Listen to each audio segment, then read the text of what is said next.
இன்றைக்கி நம்ம வந்து சப்பாத்திக்கு இன்ஸ்டன்ட் இமீடியட்டாக செய்கிற மாதிரி சீக்கிரமாக செய்கிற மாதிரி ஒரு சைட் டிஷ் ரெடி பண்ண போகிறோம்.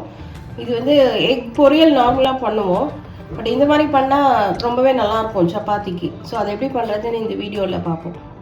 அதுக்கு முன்னாடி இந்த சேனல் சப்ஸ்கிரைப் பண்ணாதவங்க சப்ஸ்கிரைப் பண்ணுங்கள், பக்கத்தில் இருக்க பெல் ஐக்கானை கிளிக் பண்ணுங்கள், அதான் அடுத்தடுத்த வீடியோ உங்களுக்கு வரும். இப்போ இந்த முட்டையை தனியாக எடுத்து வச்சுருவோம். ஃபர்ஸ்ட்டு இந்த ஆனியன், டொமேட்டோ, சில்லி இதெல்லாம் வந்து கட் பண்ணிக்குவோம். இது வந்து ஒரு 2 பேருக்கு கரெக்டாக இருக்கும் சப்பாத்திக்கு, இல்லை 3 பேருக்கு கரெக்டாக இருக்கும்.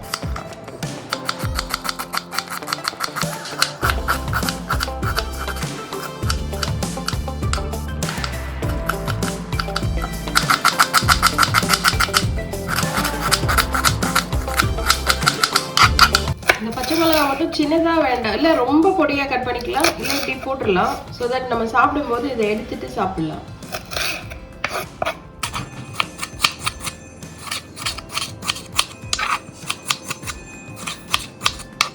இப்போ இந்த பேன் வச்சுட்டு ஒரு 3 ஸ்பூன் 2 இல்லை 3 ஸ்பூன் ஆயில் ஊற்றிக்கலாம். இப்போ ஆயில் ஹீட் ஆனோடனே நம்ம இந்த கட் பண்ணி வச்சுருக்கா ஆனியனை, பச்சை மிளகாய்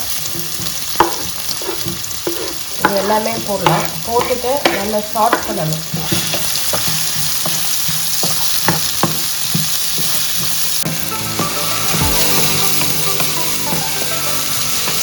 இந்த ஆனியன் ஒரு 2 to 3 மினிட்ஸ் நல்லா சாட் பண்ண பிறகு அது பார்த்தீங்கன்னா கொஞ்சம் கலர் சேஞ்ச் ஆகிருக்கும்.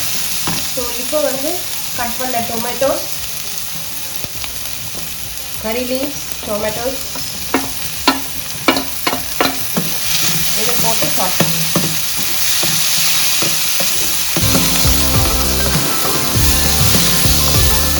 டொமேட்டோ கொஞ்சம் சாஃப்ட் ஆனவங்க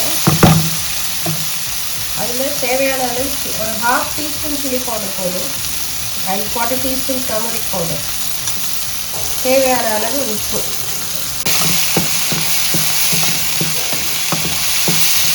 இது எல்லாத்தையும் போட்டுட்டு நல்லா இன்னும் ஒரு 2 மினிட்ஸ் சாட் பண்ணி இந்த டொமேட்டோ குக் ஆகிற வரைக்கும் நீங்கள் இதை சாட் பண்ணிவிட்டு அதுக்கப்புறம் நம்ம எடுத்து வச்சு இந்த எக்ஸை ஆட் பண்ணிட்டோன்னா ஃபினிஷ். இந்த ரெசிபி ஓவர்.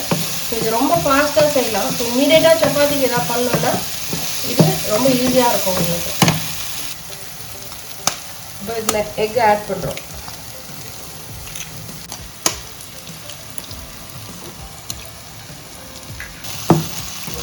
இந்த எக்கு உடச்சி ஊற்றிட்டு இதோட அப்படியே மிக்ஸ் பண்ணி எக் பொரியல் பண்ணுவோம் இல்லையா, அது மாதிரி சாட் பண்ணுவோம் எக்கு குக் ஆகிற வரைக்கும்.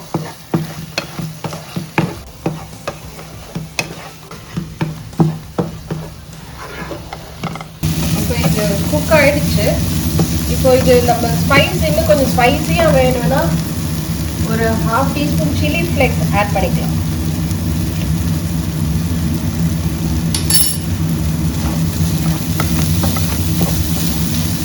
ஆட் பண்ணிட்டு ஒரு 30 செகண்ட்ஸ் சாட் பண்ணுங்க. அவ்வளோதான், இது ஓவர். இப்போ கட் பண்ணி வச்சுருக்கு கொரியாண்டர்.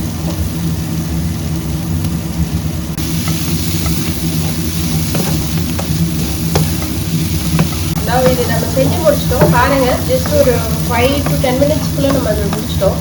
ஸோ இது வந்து சப்பாத்திக்கு ரொம்ப நல்லாயிருக்கும். உள்ளே ரோல் மாதிரி பண்ணி சாப்பிடலாம், குழந்தைங்களுக்கு பிடிக்கும் ரோல் மாதிரி பண்ணி கொடுத்தா. ஸோ இந்த வீடியோ பிடிச்சிருந்ததுன்னா லைக் பண்ணுங்கள், ஷேர் பண்ணுங்கள். தேங்க்யூ.